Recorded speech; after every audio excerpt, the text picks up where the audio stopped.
All right, on this episode of Bare Knuckle Bowker, very excited to be chatting with an individual who's going to be competing in the headliner of August 16th BKFC Fight Night. And Elvin Brito is going to be knuckling up and toeing the line against Jake Lindsey, an individual who's been on the program quite a bit over the years in various iterations and everything like that. And great having Jake back on to chat a bit on Bare Knuckle Bowker. How are you doing, man? Seems like you're having a solid day so far. I'm doing good. I'm doing good right now. Just hanging out, enjoying some time with the kiddos. Just got done lifting weights. Just taking care of business, baby. Yeah, and you'd had a post a while ago that I kind of wanted to reference. Like I thought it really spoke volumes to like what I've gleaned from you through various chats over the years. This was like prior to your Connor Tierney fight. You were saying honor your ancestors by your actions. They died and struggled for you. I have a responsibility to them to push forward and conquer, make your lineage proud to carry your name. And as we're kind of talking, like you're kind of spending time with your kids there. So there's kind of that multi-generational sort of thread to it. Like, I guess, can you like espouse some of the, I guess, thoughts on that there? Just because I thought that was like a very powerful post and you really seem to, I guess, exemplify that with your lifestyle and general actions and whatnot. You know, um, there's nothing more important than your children, right? And I don't think there's anything. Speaking of, there you go. She wants to look. There you go. It's just their guy on the phone. And I don't think people nearly appreciate. Now, I'm one of the guys that I learn, unfortunately, I learn the best whenever I go through trauma, some sort of pain, and I really sit there and reflect upon it. And a lot of people in our society, they don't appreciate the bullshit their ancestors went through. They're so entitled. Me, I. I'll be on the treadmill. I'll be hitting sprints. And I'll be thinking about people I've never met. I know I have ancestors that went through way worse than I've ever gone through just so I could be here. And I think if people could step outside of that a little bit, or excuse me, step outside themselves and kind of think about that, they would have better perspective in life and they wouldn't be so entitled. They'd get more done too. Um, but yeah, nothing means anything but your kids. That's all it's about in your family and being able to mean it and like just your community as a whole. I think, and I truly believe this, I think as a man, your job is to make society better. And you start with your house and that builds its way out. If you don't want what's best for your family and the people around you and you don't work as hard as you can to facilitate that, I think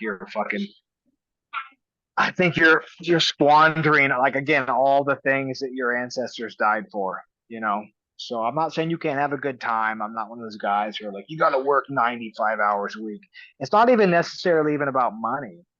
Um, but yeah, at some point in your existence, uh, I mean, your ancestors were getting eaten by bears, right? They were getting killed by bears and fighting bears off with like rocks and sticks and stuff. And then you got guys who can't even work a full shift to pay, rent for their kids. It's just, you know, yeah, yep. I don't know if that answered your question. That was more of a rant than a response, but No, I mean, it touches on a lot of important points. I do feel like that answered my question. And I mean, I feel like your efforts through a variety of combat sports at this point have, in a lot of ways, given you those tools. Like, I mean, you strike me as a guy who really has those sort of like foundational values and just really live by some of those ideas you articulated there. But it would seem like that ardent kind of focus within a variety of combat sports and preparing for different fights equips you for some of these other aspects of your life and whatnot. yeah. And, unfortunately, I think away from me, that is definitely true, what you said. But I think also, um, what do they call it? They call it penance. I can't remember the word where you basically have to. So you have to put yourself through a lot of suffering to like repay your debt of a sin. I'm a very moral person, and now that I'm older, I'm a very good person. I would say in terms of, at least I try to be, but I've not always been the best person on the planet. I've done a lot of bad things that I regret, and part of the way of me trying to like atone for that is a lot of times in fight camp, I'm not even thinking of the guy I'm fighting. Like, of course I think about him, but I'll be on the treadmill hitting sprints. What's up, baby? Yeah, give me 15 minutes. I'm almost done. Okay, we'll get ice cream afterwards. Okay. Um, but I'll work out extra hard just just to for atonement. I'll be on the treadmill, and I'm kind of a weirdo. Everyone knows that. I think about weird things. I talk about weird things. I'm kind of a goofball and eccentric, but I'll be on the treadmill wanting to quit, and then I'm like, you know, I've had family members die of cancer, or there's kids there's little kids out there that are like dying right now. And I feel like a way for me to maybe put some of the things right that I did wrong in my life is to like try to suffer and push through all the difficulties in my life and try to turn something good, make something good out of it. So there's an aspect of that as well.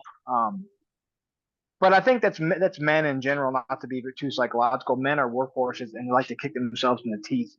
So um, again, that's kind of a weird rant, not really a response, but that's kind of how like whenever I will utilize a lot of things in my fight camps. Of course, I'm excited to fight the guy. I think about the guy. I'm imagining him being an absolute monster. And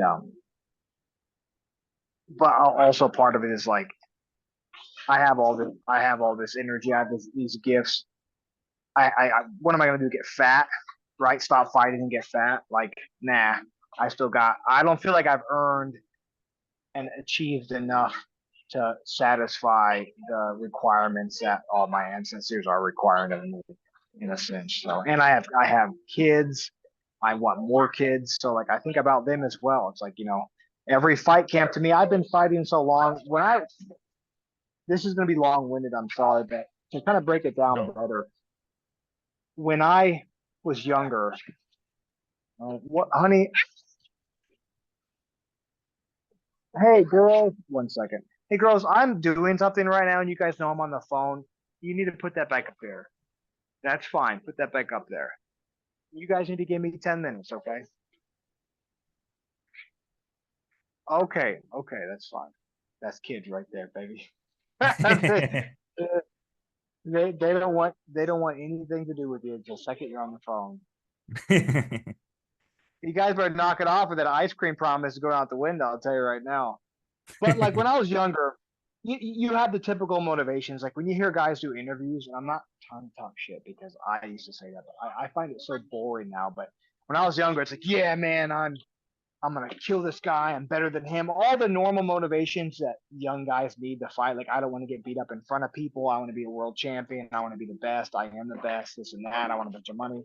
I've already been through that stage. So now in my fight camps, a lot of other psychological things, you know, come into it. And I think fighting for me is not something. It's not a sport or anything. It's a form of self-expression to me.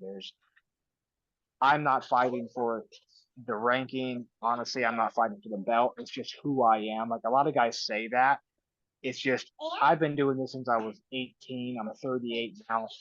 So it's a way for me to like express myself and get through certain things. So all kinds of crazy, things come into play during my fight camp. Yeah, and I mean a lot of these things too that you're saying, I mean like the championship, etc. I mean, that's going to invariably pop up if you just kind of stay the course and keep doing what you're Well, doing, I'd imagine, right? yeah, but it's funny, like, and you've been interviewing fighters forever, so I guarantee you, some guy hears me say that. Like, oh, you're not trying to be the champion.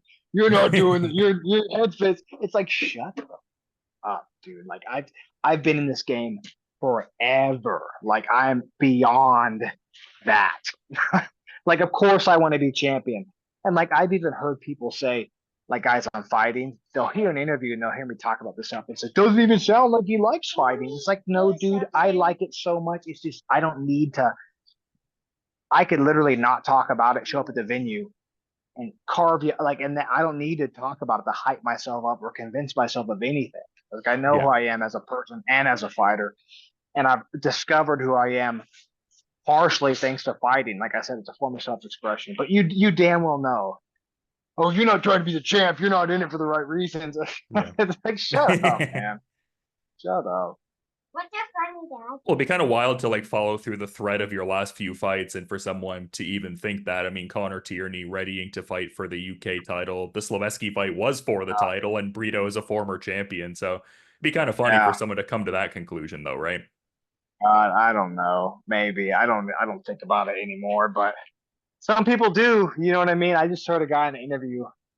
Okay, here, don't you? This probably will bother you too. I've just noticed. Maybe I'm a grumpy old man now, but you notice how everyone's a savage now. Yeah. Every everyone's a savage now. Like I train with a bunch of savages and a bunch of Killers. killers. Like, yeah, it's just oh, dude, it's so annoying. I can't.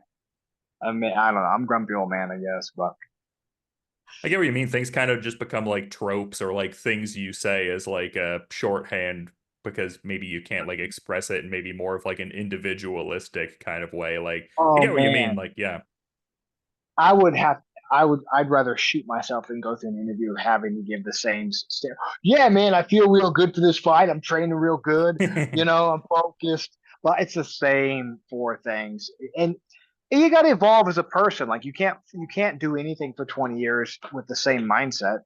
You can't do it. Like if you haven't evolved your mindset at all in 20 years in anything, then you're doing it wrong. I'll tell you that right now.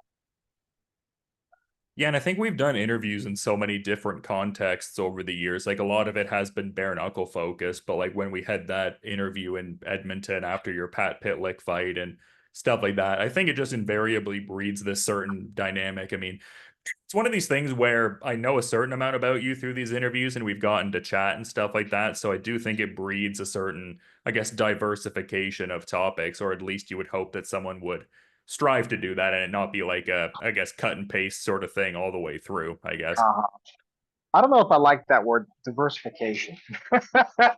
I don't like it nowadays. I used to like it, but now when you get on an airplane and you see that word on a post, you're like, do I have the best pilot or do I have a woman pilot? What do I got here? Oh, like in that context, you're saying, oh, okay. Yeah,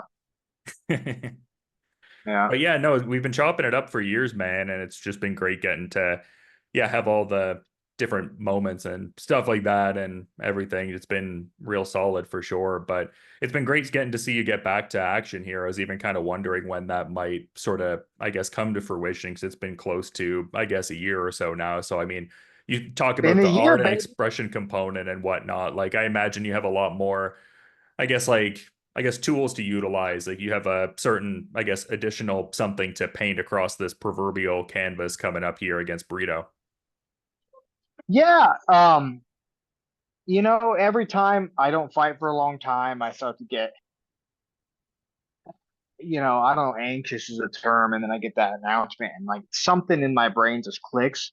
And it's going to be a problem when I retire. A lot of guys have this issue because when I'm in fight camp and I have a fight coming up, I am on point. Like it's very easy for me to focus. Everything in my life normally functions slightly, maybe not everything, but most stuff actually kind of clicks in and gets more organized because I'm hyper focused.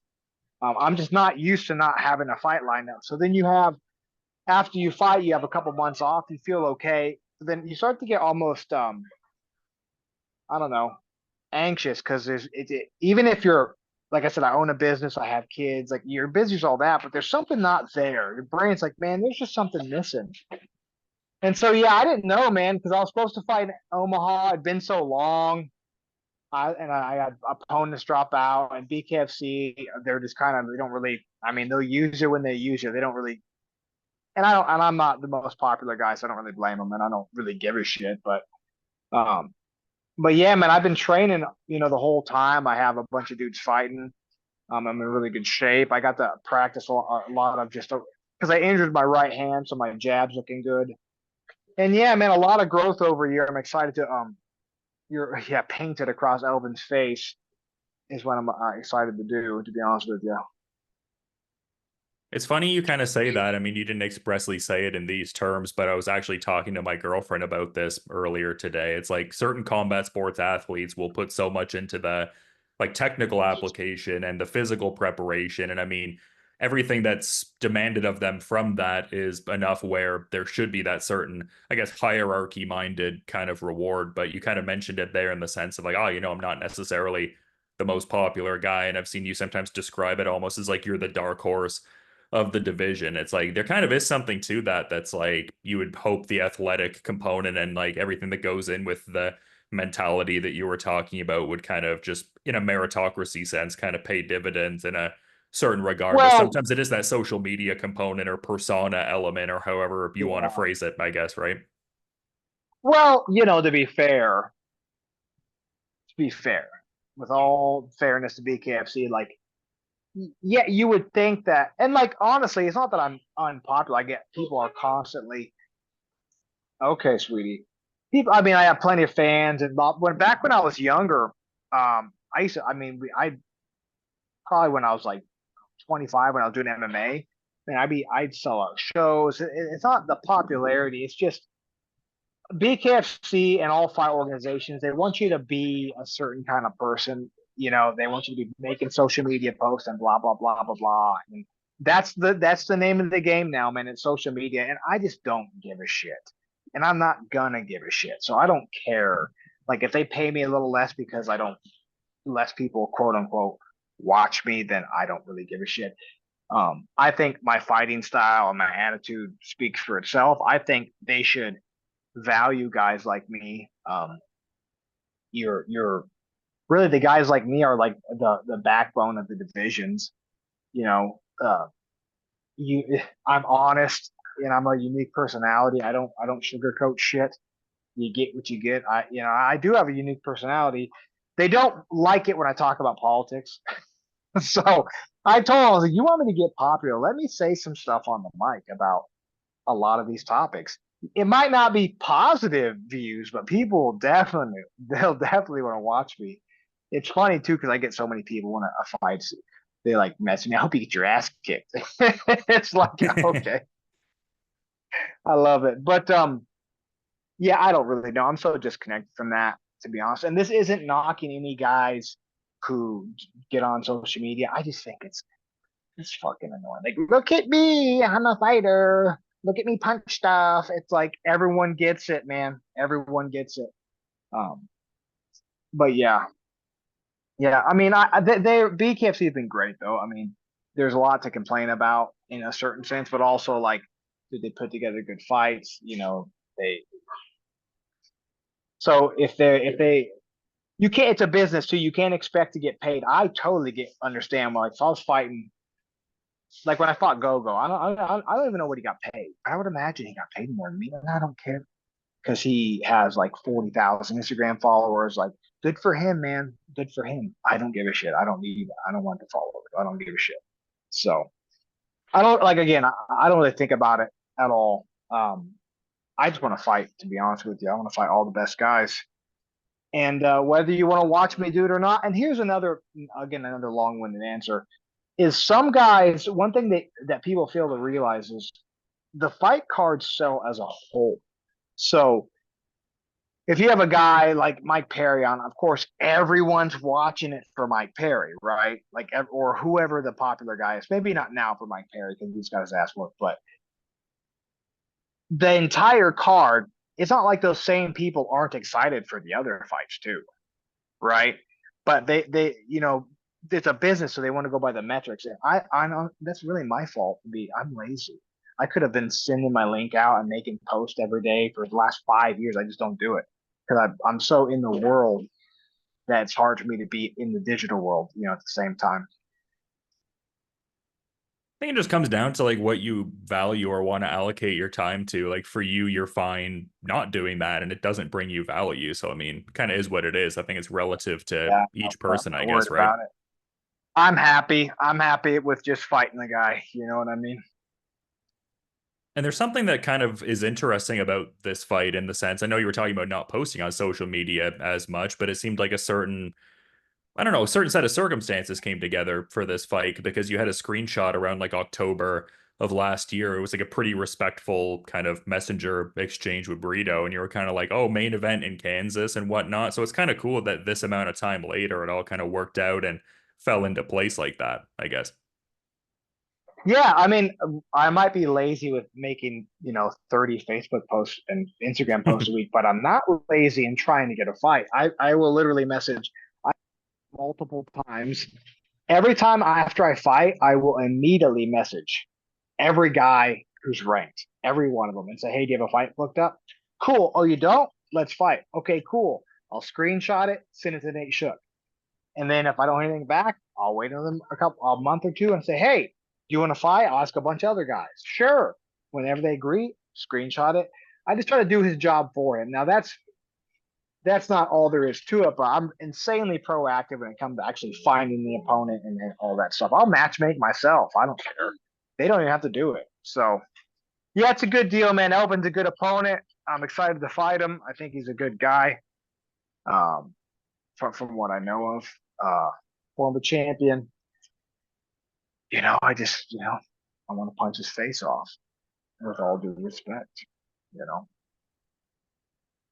Yeah, it's going to be an intriguing fight. I think it's going to inform kind of like that divisional hierarchy for sure. I mean, Carlos Trinidad Snake is presently one, but I mean, you're number two, and that Rico Franco Austin Trout fight for the title, and then Brito number four, just kind of underneath I, that. So yeah, it's an exciting time for the BKFC I welterweights think for sure.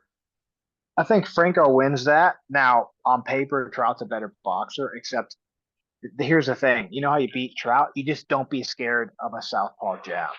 Everyone just gets so scared of his flick jab. Look at when he fought Palomino the entire time.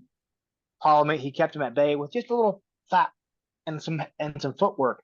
I think Franco wins that if he is just aggressive, and then Trinidad for sure deserves the next title shot. I don't care if I knock Elvin out in 10 seconds or whatever. Like no, Trinidad deserves it. He's like 4-5-0 now. He should get the next one, and then yeah, whoever's the winner of me and Elvin, I think I beat Elvin. He thinks he beats me. We're gonna fucking see.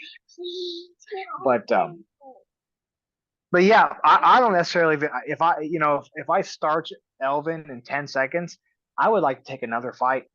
I don't want to sit around for a title fight. I want to get back in there immediately. So um, I like to fight on the next 2 week. I'll fight the next card. So yeah, I think they should utilize the guys in the top five a bit more. BKFC seems like they have to manage money fights, which is okay. I understand that to manage making money and then having like the guys who actually fight well. You know what I mean? Which is not always correlated. So, but yeah, man, I'm excited. I'm really pumped. I'm excited to watch Franco fight too. I'm a fan as well. So I don't watch UFC. I never watch UFC, but I love watching BKFC for sure. Yeah, I know. I hear you, man. And I'm really excited to check out this next fight of yours coming up here and whatnot, and gonna definitely be Who checking out thinks this. he'll win? Who thinks he'll win, boy? Huh? I can't Huh? be. I'm talking to Brito tomorrow. I got to be impartial. That's kind of the role here in a sense, right? Yeah, I mean, I think I can say, hey, look, everyone has a way to win. I see his ways to win. There's ways he can beat me, and me saying that, people, no way you can beat me, bro. No way, blah. It's like, no, you have to be realistic and practical. If I do X, Y, and Z, it makes it easy for him to win. But if I do A, B, and C, it makes it better for me to win. So you just got to play to your strengths. I think he thinks I'm taking him lightly. Like someone linked me. I don't watch interviews from other guys I'm fighting, but someone linked me something, and he was like, "Jake Lindsey don't know me, man. He don't know me." It's like that's what I'm talking about. This is no one. No one gets